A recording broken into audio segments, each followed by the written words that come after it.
Dan pemirsa, PT Bank Sentral Asia mengaku tidak khawatir terhadap ancaman kenaikan suku bunga The Fed. Mengingat rencana kenaikan suku bunga ini sudah diinformasikan sebelumnya, sehingga pasar sudah bisa mengantisipasi.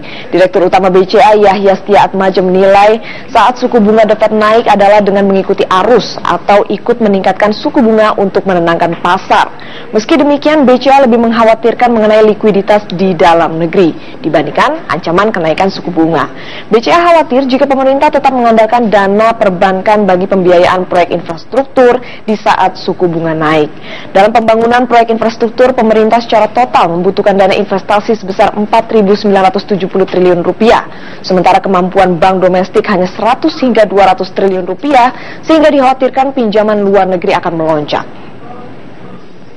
Bahwa kalau US interest rate mulai naik ya, paling tidak kita sedikit banyak ngikutin tren, itu cukup lah. Misalnya US interest rate naik berapapun, ya kita misalnya ada adjustment 0,25, hanya menunjukkan ke pasar bahwa we follow the trend, tidak melawan arus, ya itu cukup, itu akan tenang.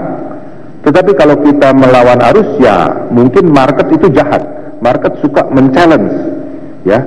Tetapi bahwa orang akan panik karena interest US naik, tidak. Karena orang udah semua tahu gitu kan. Orang sudah antisipasi, jadi yang